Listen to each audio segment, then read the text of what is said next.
I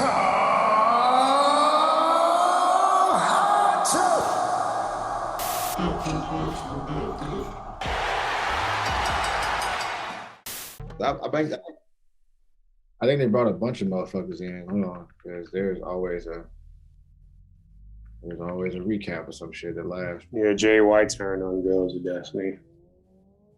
Yep, that happened, which I think is going to be very interesting to see how that plays out. Because with each member of Bullet Club, there's a specific tag team that goes with. Like, for example, with Kenny Omega was leader of Bullet Club. It was Carl Anderson, Luke Gallows. That was his tag team. I mean, no, that was AJ's tag team. But because when Finn Balor was there, it was it Carl Anderson and Bad Luck, or it was like Carl Anderson. Because they're the original ones. The original ones is like Finn Balor, I think Bad Luck, Fale, and Tama Tonga, isn't it? Yeah. And Carl Anderson.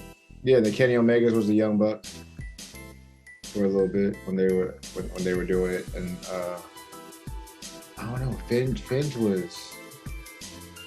I don't know if they were a team. I just know those are the original ones. It's like Finn, Bad Luck, Tama Tonga, and I think Carl Anderson are the original ones.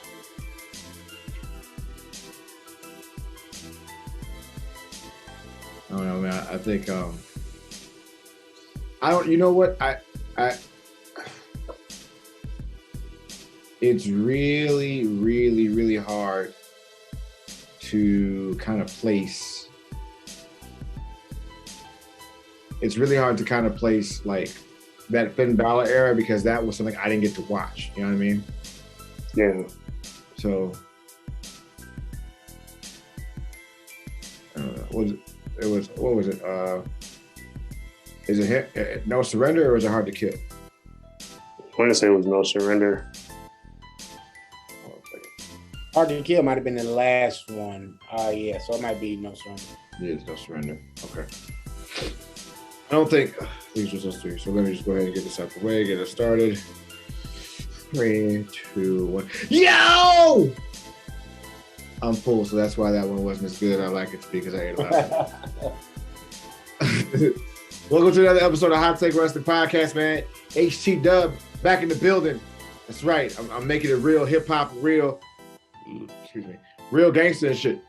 Oh, excuse me again. HT Dub back in the building. You know what I'm saying? Sorry, forgive me. That's terrible. My name is Joe Freeliner, aka I'm the one tweeting, aka Champions. Yeah. Really just in here, man. Just with my compadres and my bros, going back over the week that was in wrestling. Welcome back to the Hot Take Wrestling Podcast again. Appreciate you guys so much for stopping by. We got so many things for you coming up, man. We got so many things going on. We got a lot to talk about. We got Elimination Chamber to go over, No Surrender to go over, but I would not be doing my job if I didn't introduce my bros first. I want to introduce the man with the velour sweatsuits, the ascot with the embroidery of his initials on there, the redhead rampager, the assassin, the assassin. He's not the Shermanator. He's the Cannonade. That's not a good one. I like that one. He is the other KG, man. What's up, bro? What's good? What's up, ladies and gentlemen? Let me just start off by saying, if you're out there and a young lady you're interested in, give me the cold shoulder. I always remember Drake Maverick has been fired and rehired by WWE twice in the last 2 years. Seems to have the juice. He's got the sauce. That guy's got the sauce. Rockstar Spud. I'm sorry, I had to give his old name. I couldn't help it. Sorry, okay, I'm done. All right. And finally, I want to introduce my brother, the conqueror, the innovator of pettiness, the king that is, and the royalty that is, ladies and gentlemen, Logan the Great. Greetings and salutations. I just asked, do you want to be good or do you want to be great? I am the innovator of petty. Bask in my ambiance. That's right. That's right, man. Okay. Bask in his ambiance in all his glory. Epiphany for men. Fellas. fellas. Elimination Chamber. How shall we count the waves? Huh? How shall we count the waves? Well, I'm kind of glad I don't have to boycott WWE because I was really close if Goldberg defeated Roman for the Universal Championship. There was going to be no more WWE on Peacock for me. I wasn't going to watch Raw or SmackDown. I barely watch either one now as it is. SmackDown is a little bit different than Raw. I feel bad sometimes when I miss SmackDown. But going back to EC,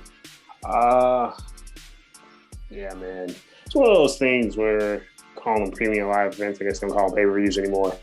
If you saw it live, it was all right, but it's nothing I would go back and watch if I didn't see it off the rip. Like, I just watched it because it was Saturday afternoon. I was like, what the hell? Let me check it out. Good thing, I guess, going out of Elimination Chamber, try to find a silver lining, I guess, for that event. Bianca Belair. I think they're going to finally give her and Becky the time that they deserve at WrestleMania. They'll probably put them on night 2 so as to not have them be overshadowed by Ronda and Charlotte. I knew they were going to do something hokey during that match. That tag match could have been so much better if they actually just did a straight out tag match with Ronda and Naomi versus Charlotte and Sonya. Kind of made Sonya look weak in that sense. Ronda had one arm tied behind her back. Yeah. Other than that, trying to nitpick it. But I will say this: at least Riddle didn't get eliminated first. I guess that's that. Brock still hates him, but Brock totally hates him. He acknowledged like everybody else in the pod. He got to him. He gave him his back. That was epic. He was like, he was literally just like Brock was smiling, looking at the other pods, and then he got to Riddle's pod, and he's just like, this fucker. Right. You know what it is? You know what it is, though? I think it's when people hear it, instead of just saying he wanted to work on it, he said he wants to retire Brock, and that's the problem. People don't want to hear that, especially if you're Brock and Bobby, for example. Both of them are in their mid-40s, but they're actually cooking better than they probably ever have. Well, Brock personality-wise. Brock's had better matches. Yeah. But personality-wise, this is a whole new Brock Lesnar, so if he knows he has this in him, in his back pocket, so to speak, to, show who he really is, and he's killing it. I mean, I'm not crazy about the whole Roman and Brock thing all over again. I felt like if we're going to get Brock and Bobby at Royal Rumble, I felt like they could have went a different route. They're not really doing much. Well, that's a whole nother, we'll get to that in a moment. There were other possibilities for him. Kevin Owens, if they actually would have utilized him to the way they were, 3-4 years ago, if they would have made him a legit threat, I think that's one thing we could have got. It would have been something fresh, something new. But now it's just like Monday Night Raw, and I'll hurry up and let you guys go to my last point. It's like, so SmackDown Women's Championship, Ronda versus Charlotte. Got the Raw Women's Championship set up. But for the men on Raw, the top feud is for the storyline. They can't even go after the WWE Championship now. That's, yeah. The following contest is scheduled for one fall and is for the story. Not the WWE Championship. I.e., who's going to put over Austin Theory at Mania? Well, no. So apparently, I guess the top men's match from Raw would be Stone Cold and KO. They said it's pretty much almost a lock. That's why they keep. Well, then again, how long are they going to let that go? to say that's a top men's match. The top men's match will probably be Edge and AJ. Because I guess they said something like, I didn't catch the poll, but I guess they said Edge said he's looking for a phenomenal opponent at WrestleMania this year. That would be awesome. That would actually be very awesome. Is it going to do it? No. I think they will. Because they put them on night one. Because we know Ronda and Charlotte are going to be more than likely night one. If they put them on night one, they'll be the second. Oh, even night two. I think they'll give them enough time. They don't need 15, 20 minutes. They don't need to stretch it out too long. Yeah. KO and Stone Cold you talking about? No, AJ and Edge. Oh, yeah. I was going to say, shit, do we want to get Stone Cold 15 minutes? No, they'll probably go like 10 at most. So Stone Cold, of course, but yeah, no, I don't think I need a 15-minute. So KO and Stone Cold is definitely a thing. Yeah, that's why he keeps cutting these promos about Texas, how much it sucks. So KO and Stone Cold is a thing. Which means Seth is probably going to be going up against Cody, which is kind of like what we kind of figured. Assuming Cody's on his way. They kept hinting at that last night, too. Allegedly. But no, Miz, I thought it was going to be because Miz is like my tag team partner. He's dashing. I was like, what? Uh-oh. I heard they had several hits to Cody last night. Oh, and shouts out, give him flowers real quick to the Raw commentator, Jimmy Smith. He said Walter last night. Oh, yeah, give him a prop. Yeah. And Corey tried to correct him. Corey tried to correct him. He called him Gunther. He's like Walter. He called him. He's like, it's Walter. What's Dewdrop's real? What was her name in NXT? Piper Nevin. Piper Nevin. I just needed to say her name for NXT UK name next. Yeah, because I'm out. Yeah, because Dewdrop is stupid. Yeah. It sounds like I'm about to take a dewdrop. That's what it sounds like. I just feel like there's no effort in names anymore with WWE. Like there's no. It's just real. Like McEvil McAllister. Come on, bro. No, speaking of dewdrop, though, I heard her and Bianca had a hell of a match last time. I'm gonna have to go back and watch it. Yeah, it was good. They got good reviews. Yeah, so because Dewdrop can wrestle. Yeah. Oh, it's not shocking. It's just sometimes they just put Raw as like hit or miss, and it's more often than times miss. So it's just refreshing when like you can finally go back and hear that like, oh, there's a great segment, you know what I mean, type thing. Yeah, and it's worth going back to look at. I mean, what has to happen is like most of the time if you I go back and watch like the top 10 first, and then I go back and watch the matches. Like for example, the Dewdrop and Bianca Belair was decent. The match with Shelton Benjamin and what's his name was too short. The U.S. champion. I can't remember his name. Damian Priest. No, his name Punchman Martinez. No, that match was too short, but it was okay. But I think he's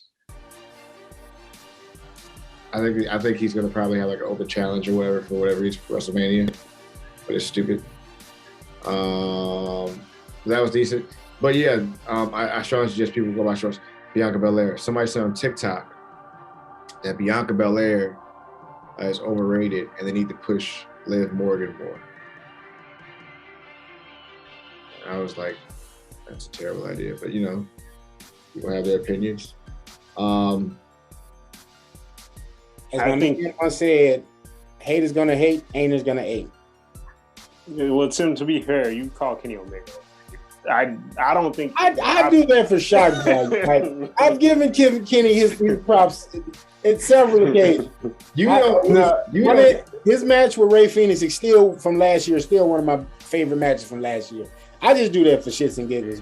Well, yeah. But I was gonna say that person is entirely wrong. I just had to throw some shade real quick. But no, I think that's entirely wrong. To sit there and say that, to me, it's like somebody's watching one-off segments to say that. Because if you look at Bianca Belair, just the growth of her from NXT to now is it's leaps and bounds. She wasn't that good in the ring at first, like when I first saw her. Now, I wouldn't say she's the best, but she's definitely in the top tier out of the women on the main roster. If you go back and just look at her body of work, I mean, she's improved a lot as a talker, too. That wasn't necessarily like her strength. Now, at least on like the babyface side, like I said, if I had to pick a best babyface, it used to be a thing. I know Shawn Michaels, one of the World Wrestlers, ever used to have that. I would, like I said this before in this podcast, I would put Bianca Belair for like best babyface last year. I honestly think that Bianca Belair, when she had that match with Shayna Baszler, that's when she found what's called that moment where she's like, all right, I'm going over the hump now. And that's where it was like, that's where it just changed for or whatever. Because I was like, why are they ever different? And she's like, oh, she's reached beyond that. So yeah. Oh, and by the way, guys, in case you were wondering, the tag team partner for Miz is Logan Paul. Yeah, no, I think I said that in our group, I think. Or did I say it on the last episode? Yeah, I heard it was supposed to be the... Yeah, I guess they gotta... I don't know. He has appeal to some people. I don't care for him. I know, like, a decent amount of wrestlers hate him. So, like, legit. I know Kenny Omega can't stand him. It's like I heard he was... because he was, like, doing stuff... Like, he was, like, disrespecting, like, the Japanese culture and stuff. It's a whole thing, like... There was some other wrestlers that wanted, like, legit say, like, they wanted to fight dude. But I think because Logan Paul has, I think he was one of the few that has like 1 million+ followers on Instagram, 1 billion+ followers on TikTok or whatever, and he's an asshole. He's a dick. I mean, I get it. I'm just hoping that he actually, because the thing is, when the people actually put the effort in, I'll give the celebrities their credit when they come in. Stephen Amell and Bad Bunny, like, yeah, they set the bar. They did their thing, like, and they can't say that like they embarrassed the other wrestlers, because I know for a fact, Neville got the pin when he's teamed with Stephen Amell. Didn't Damian Priest get the pin last year? Yep. From Bad Bunny? Yeah, okay. With him and Bad Bunny, which was a solid tag match, surprisingly. Yeah. Because Bad Bunny really put forth the effort. When you did. And that's what it's all about. Like, to bring it back to Bianca, like you were saying, at first she probably wasn't nearly as good as she is now. But you can tell when people are putting the work in, and that girl to put the work in.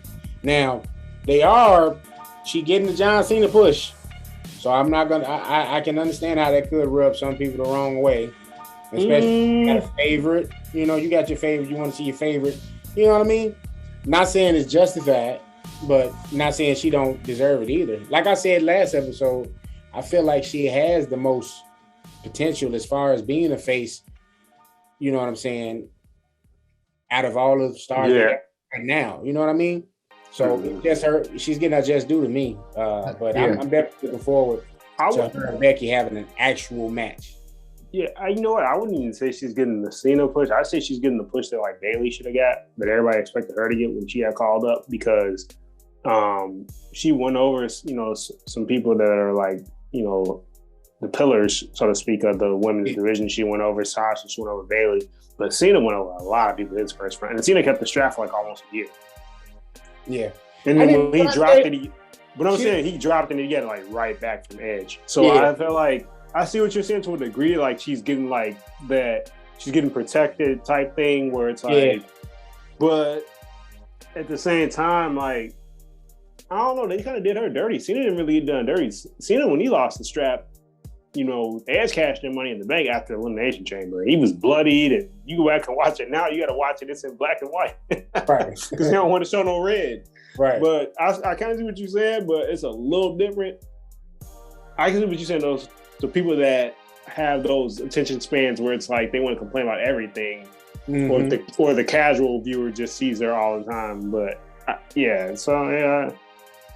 And that's it. Like even the little secondary stuff, like she's in the commercials with the Street Profits. The little, remember that was last year, the Dollar General commercial they was in. Then they do the charitable stuff. They got her there. They for Black History Month they had her sitting there with Jackie Joyner Kersey. Like, she's just being positioned a certain way.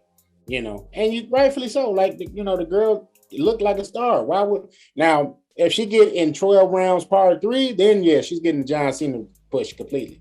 But until that day, I think she deserves everything she's getting to her. You know what I'm saying? Now, I just want to see them push Rhea in the same capacity. I know it's different because of Rhea's gimmick, but she's ready. She's just as ready, if not more, because Rhea was killing it on NXT. So to see how they just kind of fumbled the ball with her, with Shayna, and several others when they called them up, you know what I mean? This is why a lot of fans are frustrated. I want to ask, was that the first time a gi was worn in a match? Because Ronda had on the gi in the tag match where her arm was tied behind her back. I feel like Steve Blackman did it once. I know he had the gi pants on, but did he have like the full-on gi? I feel like he had it at least once. And if I'm wrong, then I'll be wrong. I'm not saying that it's absolute, but I feel like that it's close. But I'll give it to Ronda at this point. I'll give it to Ronda. I thought that was pretty cool. And just as a guy that, collects some of the figures, I can see people like that's a figure waiting to happen. Like, yeah, I guarantee you in a couple of months, they'll be sending a thing talking about, this figure's coming soon, Ronda at EC Chamber with the gi on. But, I think I want to get this out of the way right fast. Ronda actually looks, she doesn't look like, how she used to look like kind of tight?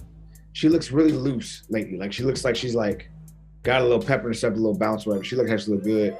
And it was good to see, it was also good to see Naomi be used properly as well, because she deserves so much more than what she's getting there. But yeah, it was a nice little match. My issue overall with the whole thing is just like, one, Charlotte was dressed like Freakazoid. I hate Twitter. Hey, shouts out to Clark Street, because Clark Street was right there with me, laughing, dying, yo. I'm shouting them out too, bro. Shouting them out for real, because we sat there. Me, Clark Street, and a couple other podcasts up there just watching it all together at once, heating Charlotte the whole time. And you know what? And I need to ease up off Charlotte. I'm gonna say this, and I'm gonna say it, and I'm never gonna say it again. Charlotte, it's not her fault. It's not Charlotte's fault. It's got nothing to do with Charlotte. It's just, it's like she's an easy target. She makes it easy. She makes it easy to target. She does. Like some of the stuff she does, you'd be like, yo, I don't want to make fun of you, but you make it too easy. You made this way too easy. You didn't even try to do anything differently, whatever. Because I don't have a problem with Charlotte. I think Charlotte's probably one of the most athletic athletes in wrestling. I'm not talking about for women, I'm talking about for men and women. One of the most athletic athletes in wrestling. Mm-hmm. There's no personality whatsoever. She's quite boring as Charlotte the wrestler. The human being that she actually is, she's a pretty amazing human being. She's pretty cool, pretty laid back, whatever. Not that crazy, whatever. But the problem is her last name is Flair, and she has to compete with her father's legacy. That's what it is. And her father was always the most hated. Us growing up, who's a wrestler you hated in WCW when you were growing up? You said WCW. I was the one. Like who was the one you hated? I had two. Hulk Hogan. Nope. When I was growing up, I had two wrestlers I hated. I hated La Parka because he had that little chair thing and he did a stupid ass dance that made no sense to me whatsoever. He gets his ass whooped. Pissed me off. Like, why would you do that? You're cheating with the chair, and then you're not getting caught, and you still fucking like when he faced Goldberg. That was still. I'm sorry he did that. He got speared out of it. He got speared out. He's got his whole life just pow, pow, and just I was like, yo, what is this? What is this? And then it was Ric Flair. Like Ric Flair annoyed me because Ric Flair would do. Ric Flair had 3 moves in WCW because he was old, and I didn't realize how old he was. He had the superplex, in figure 4, and he would chop people. That was it. Why did you just bury play Bruce Lee? He had the running knee that he would do. Not the running beside the knee drop. The knee drop. That ugly ass running knee where he would hit the ropes, woo, and then walk close and you needed a fork roll forward. It counts. Still more moves than Batista. Terrible move. Still more moves than Batista. Yeah, still moves than Batista.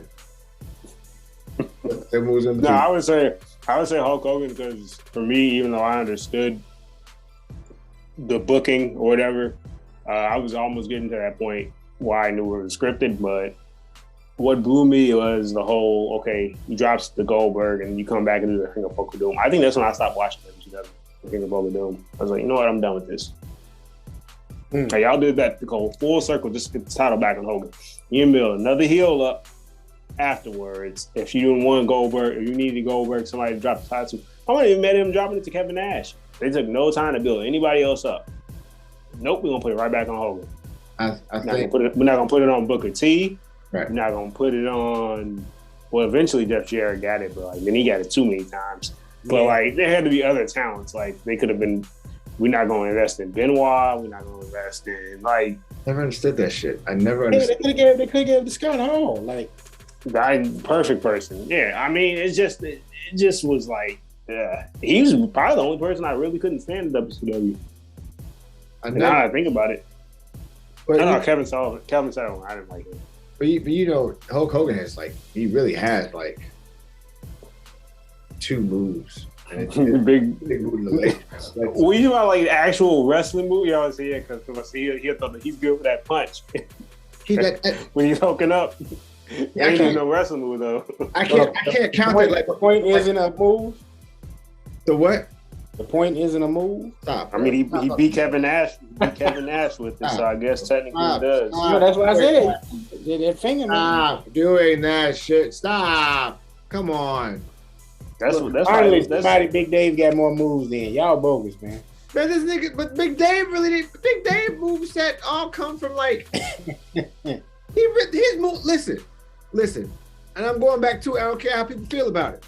Moose got the elevated exponent moveset for big men. All right, you go back and YouTube. I'll put the link in the fucking thing right now in big bold letters of Moose moveset because I'm sick of y'all disrespecting Moose. I'm sick of it. Okay, he's an athletic. Yeah, Big Dave ain't doing no running drop. Big Dave ain't doing no moonsault. Big Dave ain't doing no moonsault. He ain't doing no moonsault. Okay, he's a legend by association. I'm not gonna say that shit again, bro. He ain't doing no sentons. Big Dave ain't never leaving. He not leaving. He not doing no second rope moonsault, bro. He not doing no running knees. Big Dave out here doing the little clothesline and shit, flapping his arms and shit. That's because Big Dave is from the era. First of all, Big Dave is 100 years old. Why are we playing? Moose should be able to do that shit. He's half his age. Oh my God. Do not start this shit. And but Moose is about the age that Batista was when he got his first legit push, though. That's so we can't say we're not talking about Batista to be doing that now. But the stuff Moose is doing now, he's around the age Batista was when he got that push. Batista was what, upper 30s? He's upper 30s, bro. And Moose is about upper 30s. That's what I'm saying. Bro, Batista was down there 40 when he got that push. That's what I'm saying. They both upper 30s though. Yeah. Batista then was upper 30s. Moose is upper 30s now. We ain't saying Batista should be doing this stuff now. No. Yeah. And I'm gonna I think KG said this when we had that whole big old debate about Moose being a new Batista, right? I think KG said it, maybe Will said it, that he's kind of patterning himself a little bit after Bobby Lashley a little bit more. Yes. And I've been paying attention. I think it's more so patterned after Bobby than Dave. Yes. Because Bobby's moveset is very, and which I don't give enough credit for. I'm speaking for myself only. Bobby's moveset after watching him in Impact has been taken down a level athletically because he's getting older. But in Impact, Bobby Lashley was amazing. Bobby Lashley would give you a plancha. Big Bobby. Plancha. I go as far as to say Impact probably got the best version of Bobby Lashley in the ring. Yeah, because he took that break in the MMA. Maybe even on the mic too, but yeah. He took a break to MMA for a while, and when Bobby came back, he was different. Bobby was not the same. He Bobby was leaner. He was He was rejuvenated, refreshed, and shit. And then when his contract ran out, motherfucker was like, "Take your ass WWE." But right. Vince didn't know to do all that athletic.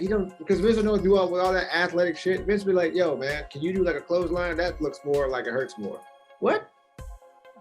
Yeah, he wanted to utilize big guys the way he did in the 80s, and it's just like, yo, these guys can do way more stuff. Like, scientifically, it probably doesn't make sense for a guy Keith Lee's size to be doing some of the shit that he does, but he's capable of doing it. Like, same thing with Dijakovic. Like, that's why we sitting there and I know we was talking about it on the show several times where that was like maybe the highlight of our week, a match between them two guys, and they weren't even like the main event at some of them points. But hell no. Them matches with Dominic Dijakovic and Keith Lee are things you go back to watch for like Wrestling 101 as an athletic big man. That's what you go back and watch those for. Because those matches, you can't. Some of that stuff, honestly, was just like, as someone who watched independent wrestling and has seen them do it before, some of that shit they've done before, but the way they've done it, they're like, we know how to do it now, so we finna fuck y'all heads up, whatever. Like, some of that shit was amazing. The fucking suplex into the chair. Come on, yo. Dominic Dijakovic taking a fucking power bomb and then creating a story and getting back up, holding his neck and shit, ready to go. Come on, yo. You can't teach that. That shit compels us now. Because it's now about a story. You know what I'm saying? AEW, now about a story. We live. Yeah, it's no offense to any of these promotions, but it's the same thing. It's the same thing. It's just something that's good as telling the story and keep things going, bro. And, it's sad to see that some of these guys. Because here's a hardcore truth, and I'm saying it. I don't care what everybody else feels about it.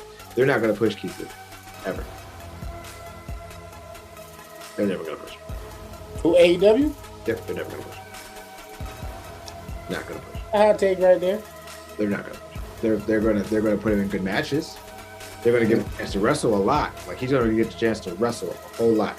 They're never going to push. Keith Lee will probably never win that title. He'll probably win it. If he does win it, someone's injured and they have nowhere else to go. But Keith Lee will never probably win that title because Tony Khan still does not understand what athletic African Americans can do. The match with Dante Martin and Will Hobbs was actually really good. It was actually really good. He'll never push Will Hobbs. Ever. Will Hobbs is like a better Ahmed Johnson waiting to happen. Yep. Way better Ahmed Johnson. But more athletic and smart, and he's smarter too. Yeah. He's never he's gonna push. You know he's gonna push? He's gonna push Wardlow. Oh, he pushing him now? Yeah, he's gonna push Wardlow. Wardlow will be a multiple-time champion. He's gonna use him all the time. He will not push Scorpio Sky. Scorpio Sky will win the TNT championship, and that's it. If that, even. Because he likes who he likes. He likes his Sammy. He likes Darby. Dante Martin will probably win the TNT championship, but in terms of these guys holding like a World Heavyweight Championship or the AEW Heavyweight Championship, never. Ever. Not gonna happen. Not until the fans have an overwhelming like desire to have it. Like Keith Lee is gonna have to have matches where he is giving blood, sweat, and tears for people to really be like, okay, come on, put it on, bro, stop, put it on. And even then, it's gonna be like Vince when Dolph Ziggler had it. He's like, we're not going with Dolph Ziggler. He'll be a title holder, but we're not gonna go with him. We're not pushing Dolph Ziggler. That's how it's gonna go down. Sorry to tell everybody. So it was good to see you. That'll be about it, bro. That's about it. What you're saying is that they're gonna treat Keith Lee like a B+ player. A-. He's man. You know who he is, bro? He's gonna be like.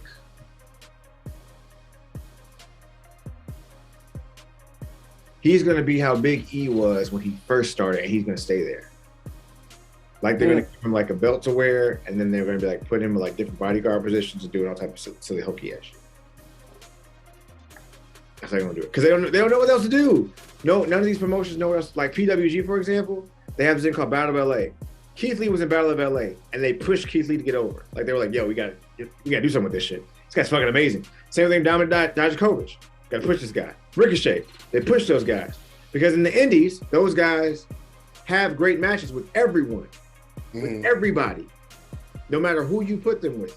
And because they have great matches with everybody, guess what? They're great workers. And because they're great workers, guess what you can do? You can put them with somebody who has less talent, less ability, create a great match, and then push the guy that looks better for the position. That's what they're going to use him for. That's it, bro. There's no way around it. And I saw that after he got pushed. After like he really got pushed, he was the first one in that title match. And then I realized they have Wardlow in there, they have Will Hobbs in there, and they have Keith Lee in there. There's no way in hell that Keith Lee comes out on top of that, with Wardlow being white, steaming hot, and with Hobbs being consistent every week. There's no way in hell Keith Lee comes out on top of that match. He gonna be on an elevation forever. It's Calvin special. A lot of beef in this ring. Yep. Yeah, that's all it is.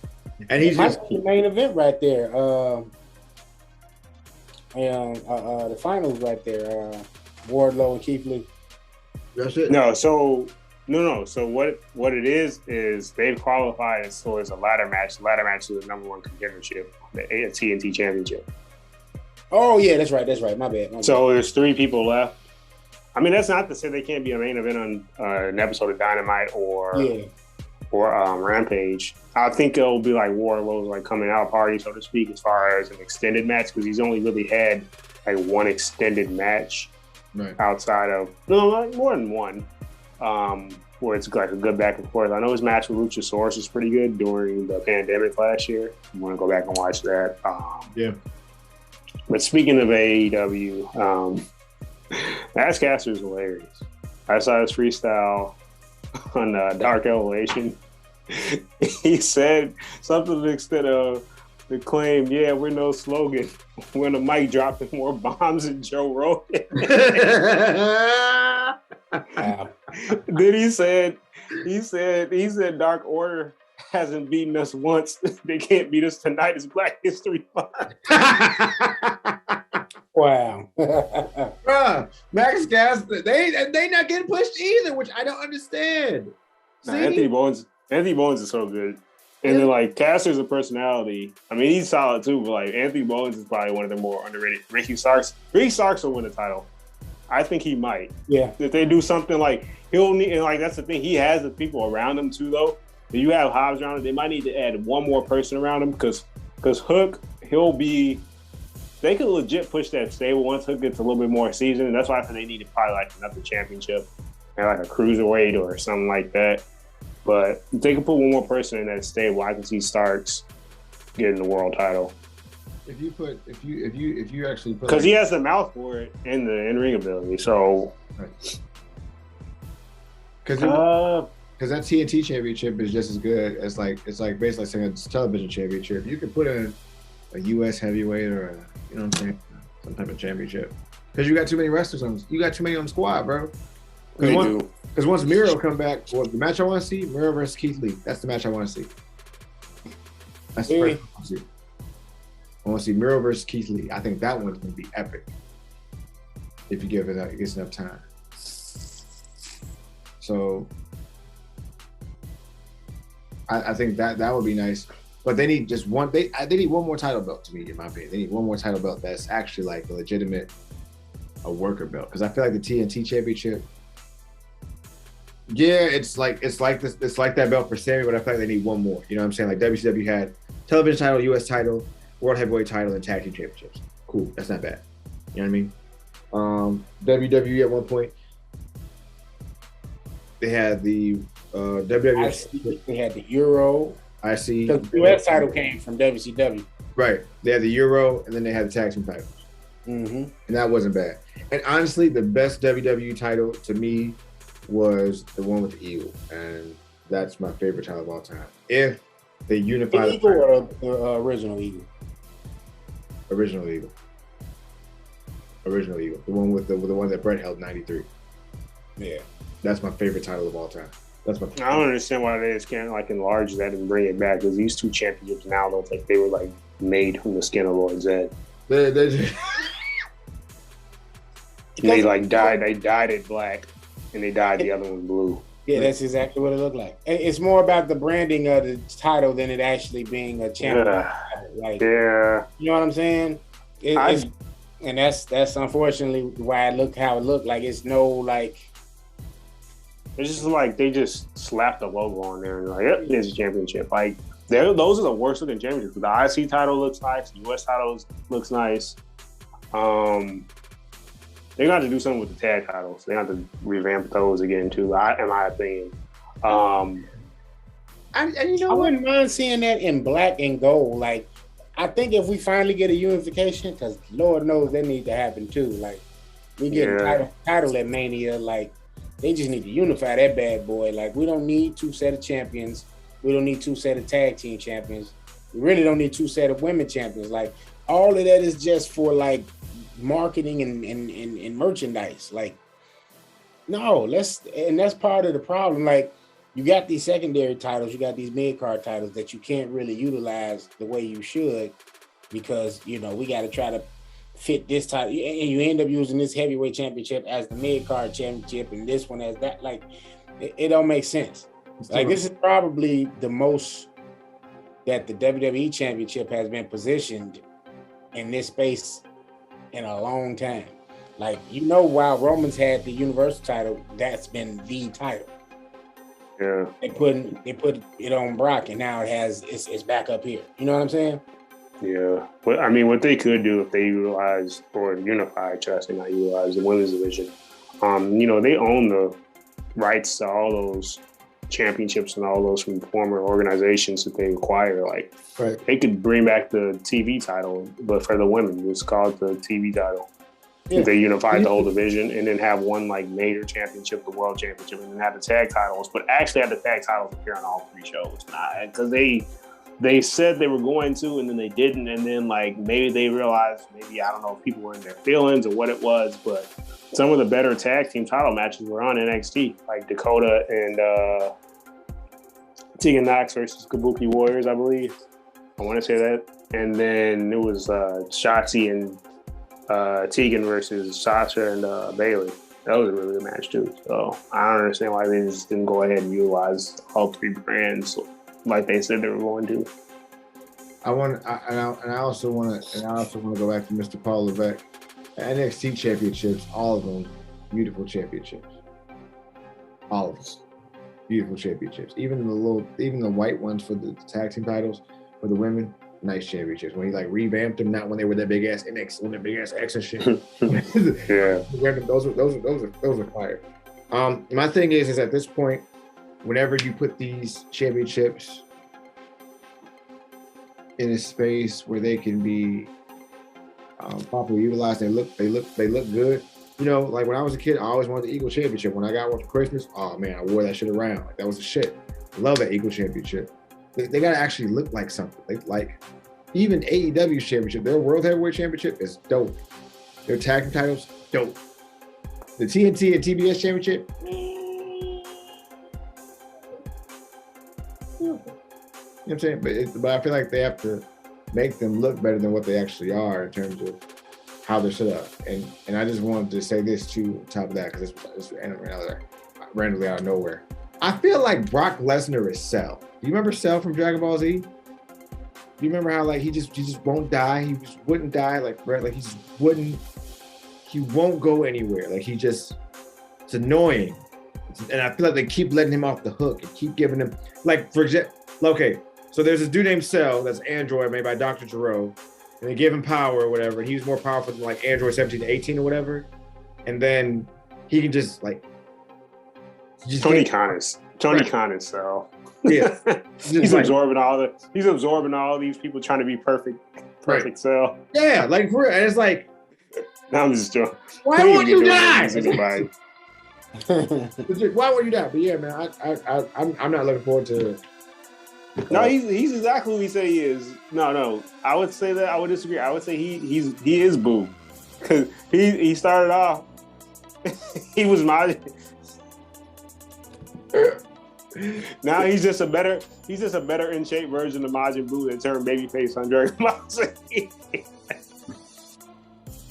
Because you remember he had reformed, right? Majin Buu did, right? And he went from being evil to, because Brock Lesnar was like, he was skinny Majin Buu at first, the evil one, the pink one. Oh man.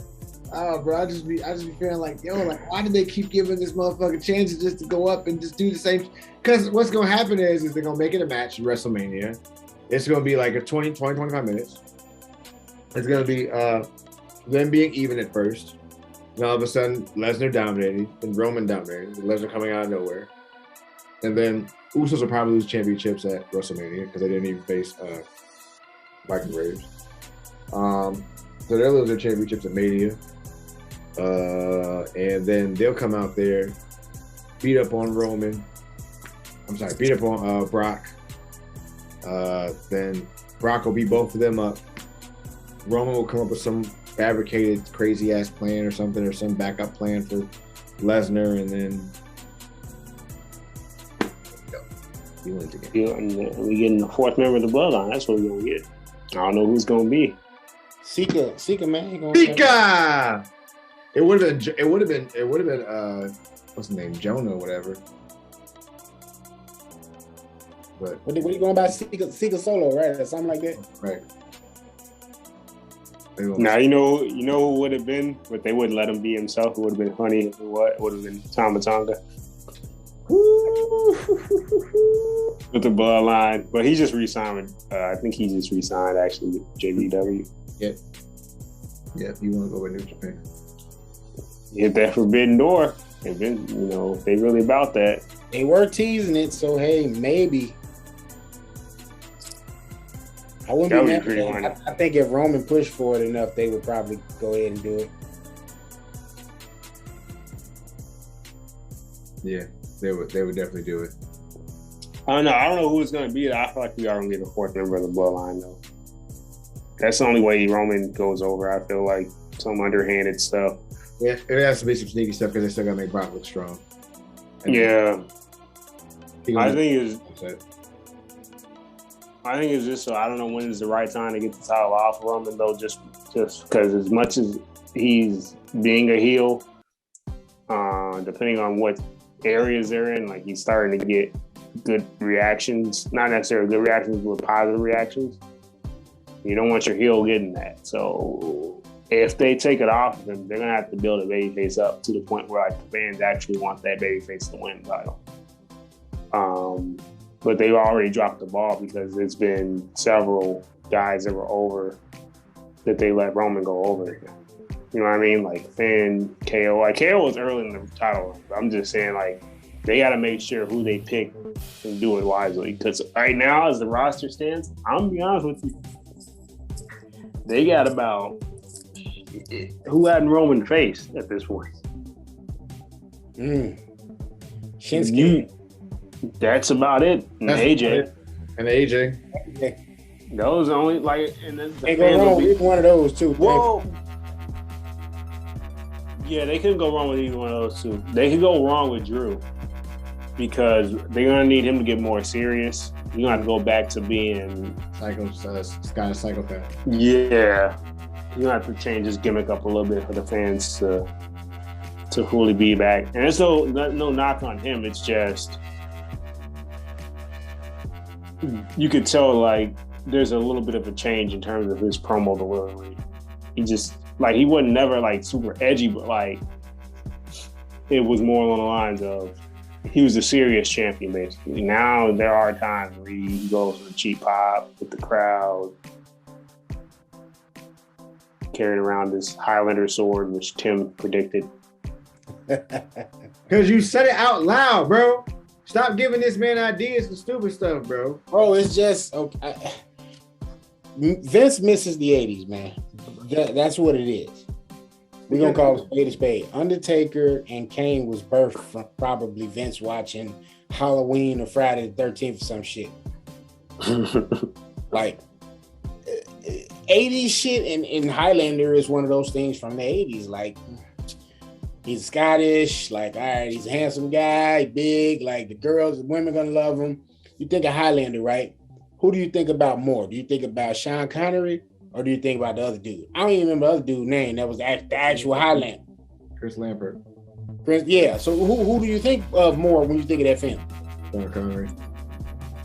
So 2 + 2 = 4. So that's why I be when I my stuff might sound outlandish at times, but I'm just like, yo, dude, just really misses. They don't. That's all I'm going. No, it's not that at all. And he got him the biggest sword that he could go get him, and there you have it. I don't think so. I think Vince is. I'm sorry. I agree with you, but I think it wouldn't surprise me. Vince is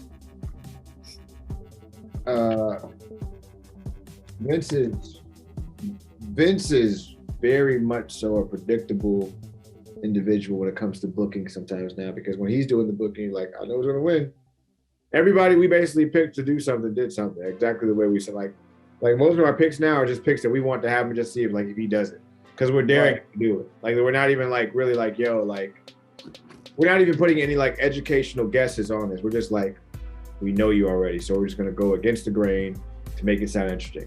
But we like, if we really want to be like, all right, well, Vince is gonna do this because he's gonna do this. We know already. Yeah. Steady. It's not even anything where we have to think about it anymore. Like, we knew Brock was gonna go over on Bobby. We knew it. We knew that. I don't know, man. I was hoping, like, I knew better. You know what I'm saying? When I knew once Brock was entered into the EC, it was just kind of like, all right, yeah, he's winning this. But for whatever reason, I just was kind of like, nah, I'm gonna go against the grain.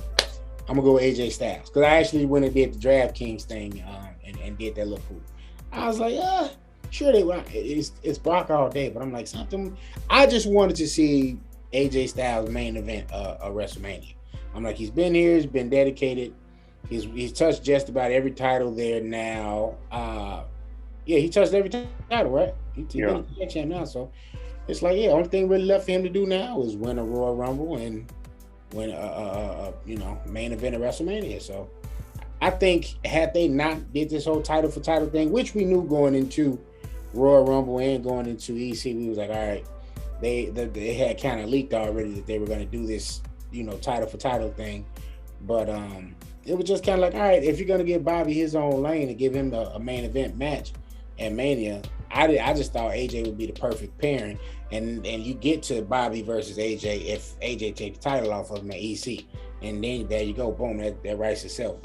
Automatic rematch, with Bobby. And that way you got Brock and Roman doing their own thing for the Universal title. And you know what I'm saying? Everybody goes home happy. Yeah, and that whole thing that they were doing, I guess they're trying to put a new spin on it, a new dynamic, but it's like it's still Brock and Roman. Like, you can give me low calorie cake and try to pass it off as actual cake, all you want. It's not, you know what I mean? It's like, or rather passing off light syrup as regular syrup. Yeah. Like, at the end of the day, I know what I'm getting. Like, like, do I really, don't deceive me. Like, it's just, they could have got there without doing this, basically. At least you could, and they, like, the top men's match at Mania still could have got the WWE Championship. They still could have went that route. Like, I didn't understand this whole fixation they're doing the title thing. Like, they're just doing it just because, like I said, they want a new dynamic, but it's Roman. But how about, like, AJ and Seth? Like, we only saw that once, and it was a one-off. How about you could have put the title? Well, no, because he's not going to do Saudi Arabia. I forgot he doesn't do one. If I say KO, but he hasn't touched a world title in like 5 years. You just got too many options to just settle for. I also feel like a lot of the things that they want to do, they can be solved by just putting in a new wrinkle with certain things. Like if you're gonna do Roman, put Roman against smaller guys and make it a decent thing. Like you could do Roman and Ricochet for 2 months and see how that goes. Yeah. You could do Roman and Randy wouldn't bother me at all either. Nor would Roman and Riddle. That wouldn't bother me at all either. But it's just I was about to say he's on a short list too. Hey, I forgot him. But yeah, it's like not many people that's gonna take the title off Roman, and fans gonna be 100% behind him because he's went through it almost everybody. The only factor thing is probably going to be somebody that we don't see coming, that we build, like fans build from the way up. Like we built them up at this point in terms of who we think it should be. And it has to be a good right. No.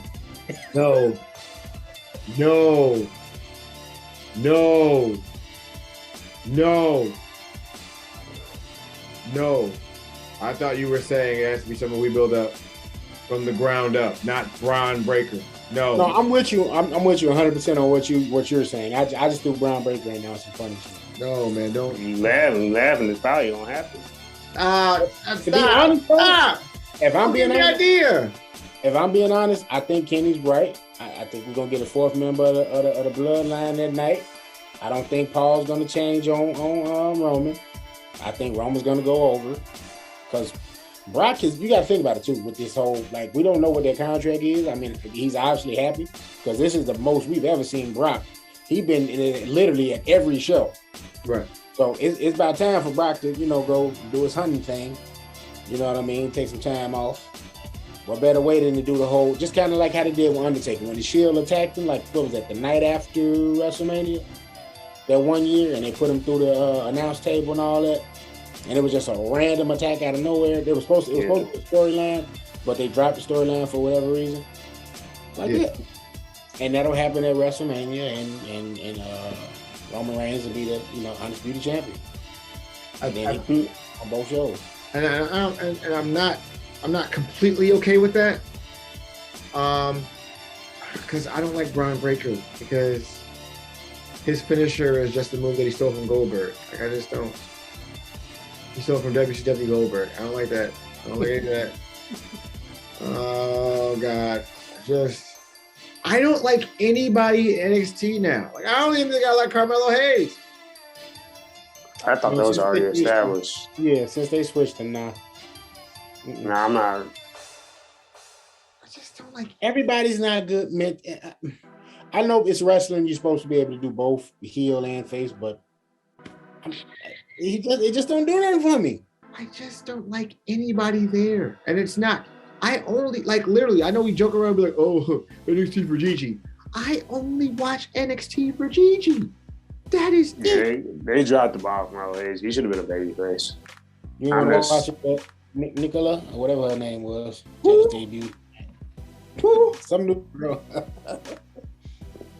Thickness. That's all you need to know. Nakia Lyons, I think that's her name. Oh, they've been showing her. She finally had her debut match tonight. I care not about that. I'm sorry. Listen, I don't want to sound like a broken record with this, but they got Sean hogtied to this by putting his name on it, which is a terrible idea. He needs to get the fuck out of there as soon as possible. And then they got a bunch of BS and a bunch of bullshit going on. Michael Hickenbottom is all elite. Right. They need to be like, all of it. Hickenbottom all elite. Because if I was them, I would be. If I was Tony Khan, I'd be like, listen, bro, I will pay you this much money to spend a week with you and learn as much as you as I can about wrestling and storytelling. As much as I can, because that would change the whole dynamic of what AEW actually is. Because I'll be honest with you, this whole like compelling thing about the title picture with Adam Page and Adam Cole is disappointing. Like it's predictable. Not in the sense where like when Adam Cole walked off after this promo, I knew they were going to attack him. They were going to attack Hangman Page. Like that's what they do. I just wish it would have been done better. Like I wish Adam Cole would have walked off and nothing would have happened. Okay? And then later on that night, Adam Page goes to the back, goes against the car, and get his ass whooped. Get his ass whooped by the Paragon. That's what the fuck I'm talking about. Yes. Hell yeah. Now we talking shit. And then Adam Cole come out the next week. Yo, I didn't tell y'all to get Adam Page and fuck him up. I never told you to do that. Blah, blah, blase, blue. And they get like a tag match where it's Adam Cole, Adam Page versus fucking Paragon or whatever. Adam Page is there the whole time, reaches out to tag Adam Cole, and he's not there, baby, because it was a ruse, a big ruse. Oh, the betrayal. Oh, and I would have loved something like that. They could have definitely went that route. I would say it. Use the Kyle O'Reilly and the Adam Cole thing against them. Oh, come on, baby. Come on home. Make it interesting for me. Oh, shit. Damn it. Go ahead, bro. I'm sorry. I mean, they kind of hinted like they were going to go that way. He touched on how long they know each other. They both had some good barbs at each other. He said, "You know what, hey man, you know what you are to every other wrestling promotion we've both been in together. You've always been the other Adam." God damn it, Adam. And what he told me, he said, you might be used to winning championships in other promotion you've been in. This is gonna be the one championship you never win. He said, I always wanted to ask you, how does it feel to see some of your colleagues and comrades build up a promotion that you were no longer a part of, that you had nothing to do with? Whew. Scathing. Like they were like it was some things on there that like there were some things on there like that were pretty good. That were pretty good. I appreciate those things. Oh, really quick before we get off, I'm gonna say it once, and I'm probably gonna get a lot of heat for this. I don't want to see Johnny Gargano come back to AEW at all in any shape or fashion. No, he got too much talent. He needs to. Like I said, it's hard to tell people to uproot their lives, but like I'd rather see New Japan or go back to WWE. Preferably SmackDown. Yes. Because him and Sami Zayn for the IC strap. I'd love to see that at WrestleMania. I mean, we'll probably have a multi-man match, but I'd love to see like him, Sammy, Ricochet, Shinsuke. You don't want to over. Match they did a few years back. Just a straight up fatal four-way. I don't even need a ladder match. I was going to say, because if you do a ladder match, I don't know if they'll give them enough time. Because ladder matches, you kind of got to build to, you know what I mean? Build the things up and tell the story. Because one of the reasons why, because I guarantee you, if Daniel Bryan's not in that WrestleMania 31 match, I don't know if they get that much time. Excuse me. And that was the best match on the card outside of Roman and Brock. Yeah. Did we? WrestleMania 31. Did we ever? Did we? Shit. Did we ever? Do you ever find out what happened to Shinsuke? Did he blow his knee out? Or he was actually injured, so I don't know if like he just feeling well enough to drop the title and has to go back on the shelf. I'm not sure, but I will say this one entertaining thing too. Obviously, I'm biased due to the shirt I'm wearing, but the Punk and MJS segment. I'm gonna leave you with this picture. Probably the greatest day of your life. For me, it was just a Sunday afternoon. That was actually good. That's actually good. That's good storytelling. That's good right there. Like that whole thing is just good fucking storytelling. He said, "This mat isn't going to be stained with your shitty spray can. It's going to be stained with your blood." That was actually really good storytelling. That was actually really Oh man, that was pretty funny. Like, guess he woke something up and his Punk was trying to be there, but he was starting to change. You can see that, and that's why I was saying like when he said this is PG Punk, I was like, I don't know, because him and Eddie Kingston, I'm like, that's when you saw that switch go off, because that was a good promo exchange. I'm kind of mad they only did that one off. I thought they could have kept that going. Right. I think, and then the whole like inner circle shit too. Like, come on, Jericho. But I'm excited about like the triple threat tag team shit and that stuff going down too. So Jericho was getting spicy.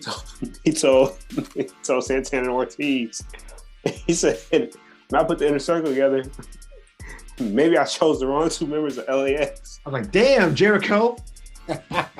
He told Jake Hager, he said, hey, Jake, you got homicide and Hernandez's number in your phone. Damn. I was like, damn. Big Hernandez, man. Big Hernandez is homicide. Yo, that's crazy. But no, you know what else? I think the Eddie Kingston thing might put them actually over, and they might actually get a chance to compete for the tag team titles because they're a great tag team too. They are. They're one of the few that I would say they could have probably put the titles on them because the thing with the tag titles, most of the people outside of FTR have had long runs. They kind of did them dirty, honestly. I'm kind of disappointed they only gave them the title for like 2 months because they're still one of their better tag teams. What'll probably happen is we'll probably get Jurassic. And I mean, they're over, but I just like, I would have rather seen Lucha Bros, Red Dragon, and Young Bucks, or Lucha Bros, FTR, and Red Dragon. Because we already saw Red Dragon, and we only got that one off, Red Dragon against, they were Undisputed Era at the time, versus FTR. That was one of the more underrated tag matches from that year. Right. It was like 2019, I think. Or it might have been before everything shut down. It might have been 2020 even. But, yeah, they could have. No knock on them, it's just. I mean, because Proud and Powerful could have held it. Well, you could even make it a 4-way. You could have threw them in there. Yeah, because they that first year. How long did Kenny and Hangman hold on to that tag title? I want to say about 7 months at least, because they beat the Young Bucks at Revolution. They were already champions. And that was like February 2020, and they lost them in September. Not Full Gear. What's right before that? What's right before Full Gear? Back and forth, little hot potato action there. Like you knew going into all out. Who was gonna, you know what I'm saying? You knew who was gonna be, big deals in AEW. So I don't think you really needed to have that moment where we're forcing this agenda of Hangman and Kenny having the tag titles. Like, you had it. And then now, like you said, they have these lengthy title runs, and it's like you got guys like that sitting back waiting on the opportunity. And it's, again, it's a good problem to have, but it's just like, yo, when are y'all gonna put a trigger on that? Like, yeah, I get what they were trying to do. They were trying to elevate the tag titles, and they were also trying to elevate Hangman at the same time because, why they say this whole pillars thing. I'm like I said, Hangman's in the same age bracket as not MJF and Jungle Boy. He's in the same age bracket as Darby and Sammy. So I'm like, the fact that it is, look him, they said the pillars thing. I'm like, let's Hangman put it. Yeah, you know what I'm saying? He's young. He's like 29 or 30. So I'm like, let's put it out there that he doesn't want to be around that long. I don't know. Like, because some of these people do have it in their mind when they want to retire. And like, they just want to be done. But I just thought that was funny. I was just like, that's because MJF and Jungle Boy are 25 and under, but the other two are in their upper 20s. Sammy's about 27, 28, I think. Darby's about 29. And to just even put that out there to me was kind of like, outside of MJF, I'm gonna be honest with you. If he gets better bookers, I don't know. Darby would be there because Darby has enough kind of. People say Jeff Hardy. I don't know. He reminds me of Jeff because people like to compare and contrast so much. He might just be Darby. He might be heard of Darby.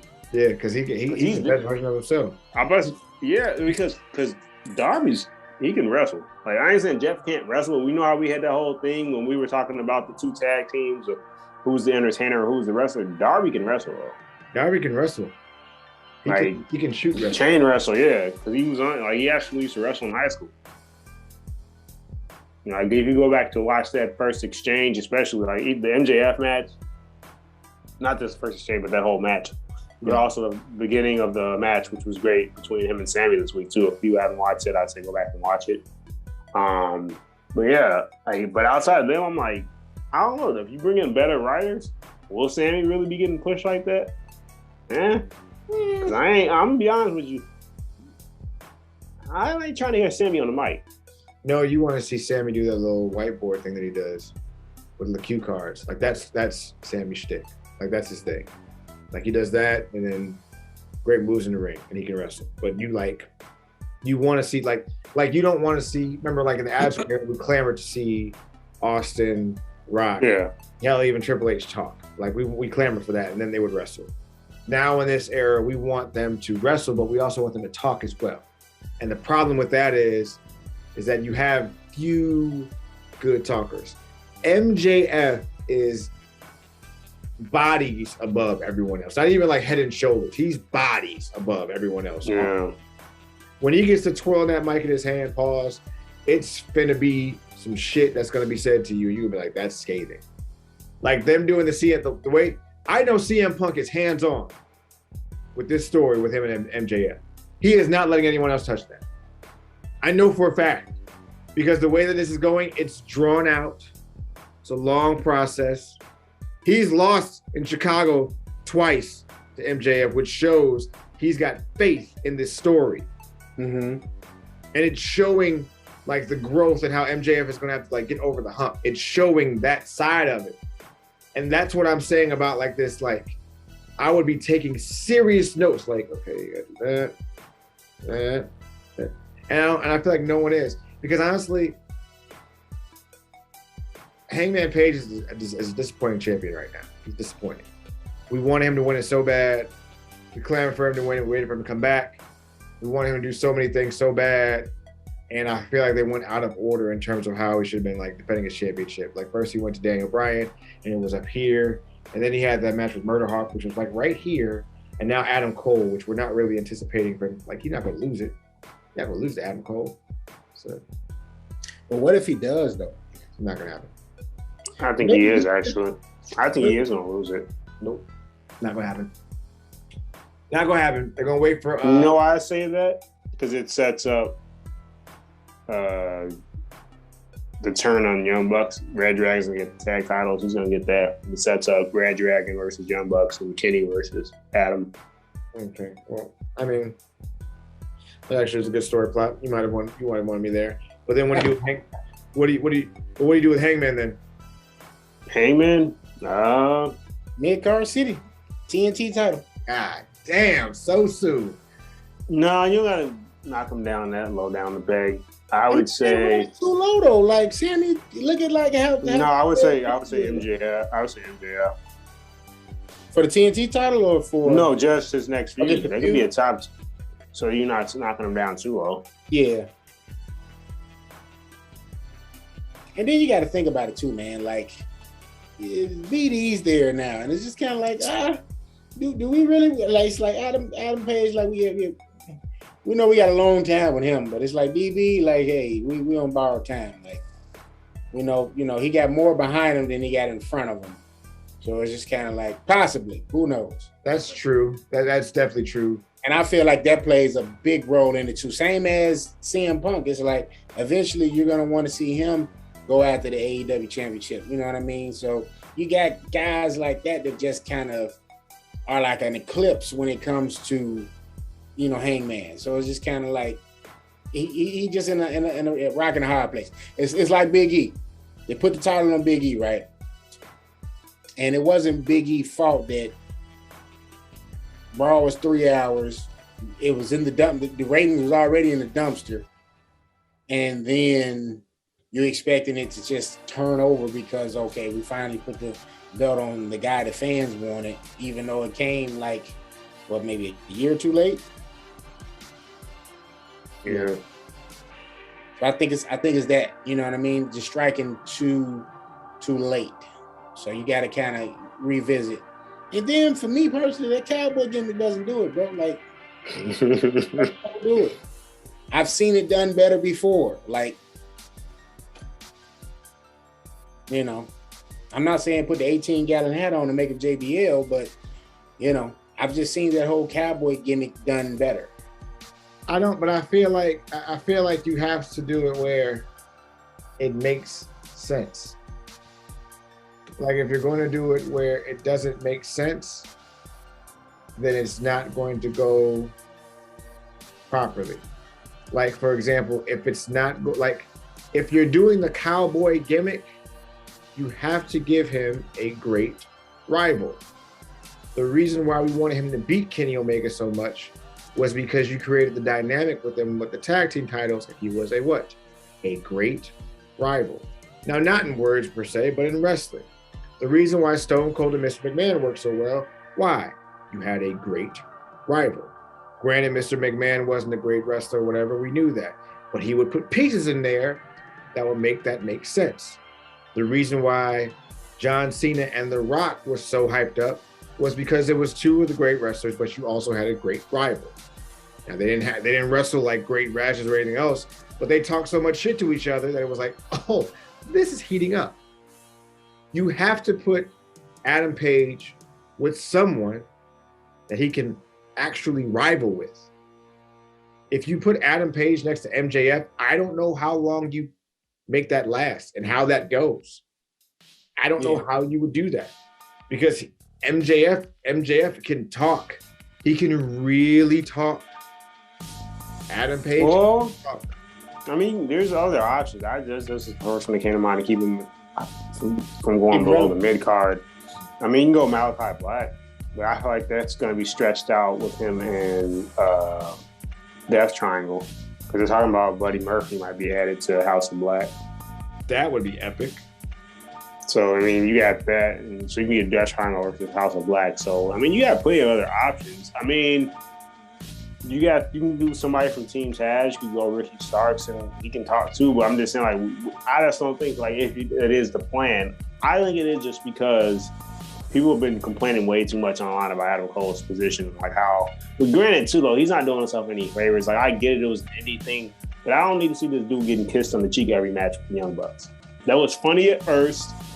It is what it is. Haha, yeah, but no, every match, bro, like now it's like this is part of the reason why fans not taking you seriously. Now, I'm not gonna sit up and complain about somebody's position when they're doing hokey stuff like that every match. You do it once in a while, okay, that's cool, I get it. It's funny, like I said, it's different.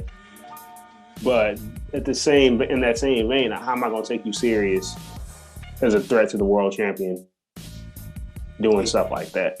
Exactly. It just has to be one of those things that makes sense, though, bro. Like it has to. That's what bothers me about AEW. You have so many pieces on your chessboard that you really can't put nobody with everywhere because you have, like, way too many people. You got to be honest. How many heels do you really like? How many really good heels do you have? Really good heels? Like you talking about singles or just in general? Singles. Cole, MJF. Yeah, they don't really have a lot of depth. I will Brian because like he's doing this whole thing with my odds. I don't think it's gonna end with him partnering. He's been a pretty good heel since they flipped him. Punk can cut that heel thing on too. Who? Punk. If he wants to, but he's saying like he's talking about at the moment. I thought like potential. If they have potential. Yeah, Punk obviously if they flipped him. But who's for example, you're gonna make him a face. He'll drop the title to Cole, for example. Who's his next rivalry? Are you gonna put him with like matches with a good face, or are you gonna make him like you know what I'm saying? Who, Adam Cole? No, Adam Page. Hangman. But you saying if he beats Adam Cole, right? I mean, if he loses, loses, don't really have it. If he loses, like I said, you got possibly. Well, like I said, there's gonna be Death Triangle. Yeah, they don't have a lot of good singles heels. Yeah, you might have to go because that's why it sucks that Cody left because there's a partial because you could have did that, but Well, I mean, everybody's still kind of like holding on. I don't know if there's just people hoping that it's a work or is it pretty much more of a done deal that he's going? I heard it's a done deal, but I don't know though for sure. Who knows? I heard it legit is a done deal because he was reportedly at the Performance Center during the Saudi Arabia event, like Really? film and stuff. Yeah, Really? Cody? yeah. And on that note, I don't know. That's what it said. They said he was in Orlando. Like they. But see, that's why shame on Tony for just as soon as somebody's available, he's going and picking them up, going and picking them up, going and picking them up. Like it was no rhyme or reason to it. It was just, oh, that person's available, let's sign them up. You know what I'm saying? Like you got to have a plan. Like y'all just said here, we're fans sitting here saying, yo, who's our heels? Let's identify our heels right here, right now. You know, like Kenny said, to go just a step further with it in terms of detail. Are we talking about the now? Like who's a heel right now? Or are we just talking about the people that have the ability to be the heel? You know what I mean? So you just going and scrambling and picking up every single person just because they're not under the WWE banner anymore. Like it was no rhyme or reason to it. That's how you end up losing to Cody if Cody's truly gone. How do you not have the money to keep one of your pillars? Well, now with that, there's conflicting reports. I think personally, it's my own opinion. I can't speak for Cody. I think it was money. There's also reports saying it was more so something about creative freedom. It wasn't about that he lost the ability to book stuff. It was just, it's one of those things where we know the Young Bucks, Kenny Omega are legit like tight. Cody was always kind of like the outsider to a degree between those four. And then like maybe once his creative power got taken away, I don't know. I can't, like I said, I can't speak for him. I'm thinking it was a money thing because I've heard multiple reports that he wants to retire within the next 5 years. But I heard a lot of people in AEW are not getting really getting big money right now. So honestly, I don't know. Yeah, I think it was just a money issue, man. I don't think, because WWE ain't really known for giving you the creative freedom if your name isn't Brock Lesnar or Roman Reigns right now. Like, you know, everybody else, they kind of, I think they got some kind of say in the direction that their gimmick is going, but I don't think nobody else just has, you know, hell, Triple H ain't got creative freedom no more. They right. What they said is, hey, take Triple H, take NXT and make it what you will, Trips. And it's gone. You know what I mean? And I think, and on top of that, bro, like you got like the reasons that people keep leaking out is that it was creative freedom. It was that the fact that Daniel Bryan and CM Punk were making more than him, and for the life of me, we couldn't even understand that because you know he's part of it.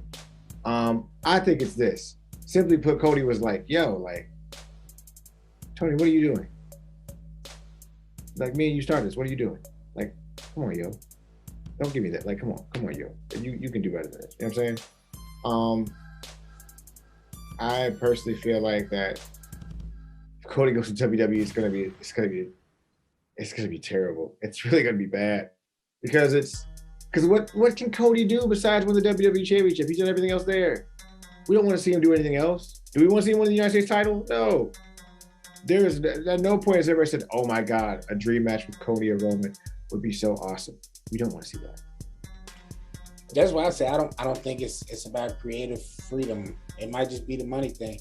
If it was about creative freedom, then I think he would have went back to what he was doing prior, which was the Impact thing. I mean, Ring of Honor isn't necessarily gone, but he could have been appearing on that. You know, I see they got some shows getting ready to come up, and he could have possibly went back to New Japan. You know, you still got MLW out there. Like he had options out there to where if it was about creative freedom, then you know he could exercise some of those options. But I just thought of somebody, Andrade. You do him and Hangman. That's mid card. We just say keep him for mid card, but you kind of.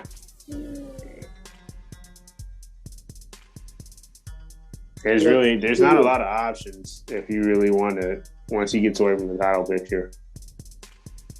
Here's something I wouldn't mind seeing a swerve. I did say, obviously, Adam Cole and Kenny feuding.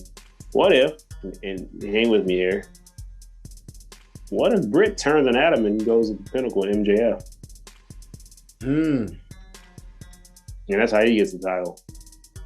And, you know, they could actually, even though they're a real life couple, obviously, unlike the Miro and Lana thing, I think we had two of the better personalities in AEW. So no offense to Miro, but it's more along the lines of, and maybe no offense to Lana, maybe it was just the writing. They could have pulled that off better. There's just no rhyme or reason for that. At least with this, there was at least something like that, because there hasn't been a woman added to a stable, technically, to another like stable that's already in place. Yeah. Yeah. But don't she have her own like little mini stable? I guess, but nobody takes them serious. Jamie Hayter's underutilized, I will say that, but like ain't nobody. Reba is basically eye candy. I'm gonna say, yeah, she's their Brandon Cutler. She's eye candy. She's loud. She's their Brandon Cutler. Yeah, like Brandon Cutler's he's a comic. Like Brandon Cutler's funny. Like when Adam Cole was cutting a promo with the Young Bucks and Paragon. I'm sorry, Red Dragon. He was like, "Okay, Adam, which way are you gonna go? Adam, which way are you go?" And that's what Reba is. Like Reba's the same way. She's a bit of an asshole. She's funny. She's cocky, whatever. That's just what she does. She's Selena Vega without the ability to wrestle. Oh man, that's funny. Yeah, no, because they gotta start thinking about. Or you know what? I'm kind of mad that they didn't do this, and maybe that's why they showed you that he's got too many hands in the cookie jar. The Mark Sterling dude, he serves his purpose to a degree. But why? You told me we couldn't get Jade in Team Taz. I'm gonna leave that at that note. Let that ponder. I think me and Tim said that it made more sense to Jade to be with Team Taz. Ricky Starks and Will Hobbs and Hook. That'd have been awesome. That'd have been, yeah. Because this is before we knew what Hook was capable of. But still, like that stable kind of writes itself. That prints money. Yeah. Because if they felt like she was that green and she needed somebody to like market for her, like, and that's another thing. Real quick, I need AEW. We said this before. Please, please, please. You gonna do a 3-man booth? We need a heel commentator in there. Somebody got to go. Jericho need to be the heel commentator. Like this, I hope this is Jericho's heel turn. I hope this something. We need something or something. You know what? Who's actually underrated talker as a heel? Paul White. Yep. When he had his whole run. Yep. Yeah. I agree. I was like, no argument there. Mark Henry's a good talker. I don't know if they want to hook him, but like they have, like, I get it. Like they got them on elevation and stuff, but they need to kind of like tweak their commentating teams because I don't need 3 babyface announcers or commentators. And then Tony Schiavone's like the opposite of JBL, like how JBL is the heel and stuff. Big Mass John. He's marking out for Britt Baker. It was like, bro, you're a babyface commentator. Why are you calling MJF a scumbag and calling him a coward when Britt has people interfere in her match every single time when she's not facing an enhancement talent? Like, make it make sense to me, Tony. So weird. Tony, it's so weird. Tony still got to fix the swag. He still got to fix the swag. No, Tony got the swag. He got the earrings, man. Oh man, Logan. They really caught me off guard. I was like, wait, Tony Schiavone got earrings. According to Old Man Logan, you got to fix the swag. Hey, you got to be born with it, man. You either got it or you don't. that is his swag. The earrings. I mean, swag got the earring with the diamond. It doesn't even look like the earrings, though, bro. Like I got the little half carats in mine, right? Like I'm gonna tell you a little story before we get off here, right? So when I was in high school, my mom didn't let me pierce them until I was 18. So that was the first thing. But I knew I was gonna look dope with earrings. Like I was just like, yo, like I'm looking at all the art, looking at knives and all them in the source, Right. Textbook jewelry they had. They had the Rolex, they had the diamond earrings, and they had a Cuban link chain with Jesus piece. I was just like, yo, like you gotta have the princess cut earrings. And it got to be at least a carat. At that time, I didn't have money for no real carat, so I'm going to the beauty supply store and I'm getting with close things. Glass joints, yep. You know what I'm saying? But Tony Schiavone does not look right at all. Like, he doesn't have the haircut to have no earrings. Like, you don't even see him. And the crazy thing about it is Tony's earrings is like bling blow. Like, it's like he got some quality diamonds. And it's just like, yo, bro, I can't take you seriously with this. You got the 2 carat earrings with the wrinkled khaki. Oh, his boy, hey, when the sparkle you see it when his ear hit that thing, just bing, bing, it was doing that. I'm like, oh man, I said, okay, Tony got it, but I'm like, nah, don't look right with it, Tony. This nigga Tony. Hey man, he's right like a narc, bro. He look like he's a narc. Like, who got the weed? Hey, bro, I'm not telling you shit. He need to go to Finn Balor guy. Get cut up. Not necessarily get the fade, but get something. Yeah, Finn Balor fade be crazy. He got that textbook haircut he's had, that super cut haircut since like 93. Like he is not. You know what? On that note. And he got the blue blazer with the khakis. Like, that don't even scream out, I wear earrings. Khakis be wrinkled and he be wearing like Skechers and shoes. Anyway, all right. Y'all wrong. He wearing like the little New Balance shoes from when you got like the orthopedic. Yeah. It's no swag to it. Like, oh man. Tony Schiavone be out here dressed like a cool ass boy. That's like Michael Cole trying to, out of the blue, like, start dressing like Corey Graves. Listen, Michael Cole. Where we go? We gonna be just like forced to only get Virgil as an interview. We just like burying everybody. Bro, somebody hit Excalibur up. Yeah. Excalibur be dressing regular. Excalibur just wearing the suit jacket, tie, regular jeans, and regular ass shoes. He ain't trying to show out. All right. But Michael Cole be wearing, khakis with the strong ass crease, the brown bottom, brown hard bottoms, and the pink socks. That's what Michael Cole wear. All right. Brian Saxon be wearing these loud ass suits. Be cut the fuck up. That's his way of trying to show a splash of personality. Right. But I ain't mad at it. Like, I'm like, okay, at least that works for him in terms of the cut of the suit. Right. But Corey Graves gotta relax. Like, yeah. Corey Graves just like an extra of Sons of Anarchy. That's all we need. We good. That's all we need, bro. That's all it is. And by the way, wow. And by the way, I am going to watch Corey and Carmella because I was going to ask you if y'all was excited for that show. I'm not excited for it. I just want to watch it because apparently Carmella's she nasty. Oh, you could. This is gonna sound so wrong, but you can tell. You can look at her and just, some of them you just get the idea, like, yeah. I feel like I get the vibe. It's a vibe you get from her. Yeah, I ain't saying it like to be sexist or nothing, but it's a look.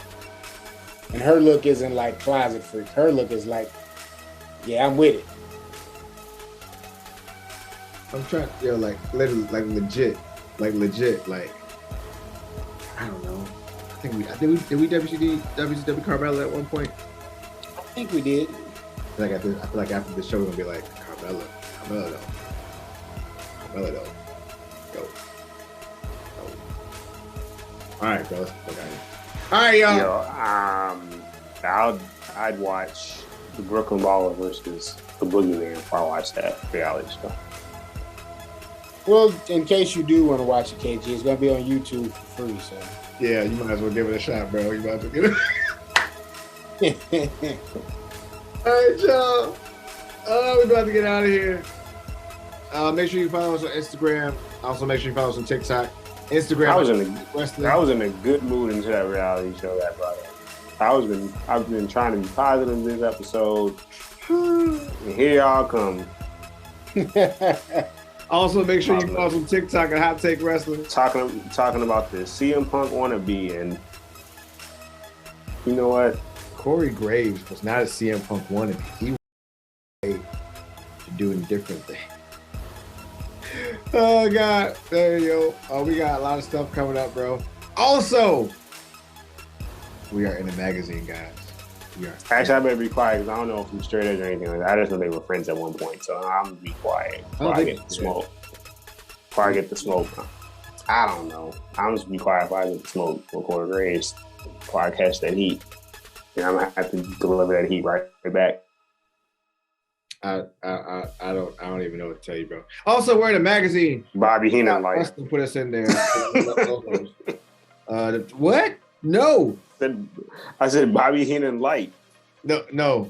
He's yeah, close. Mm-hmm. Oh yeah, shout out to One Stop Wrestling. He was cool at first. You said what? Corey Graves? Yeah, when he first called him up, he was good. Yeah.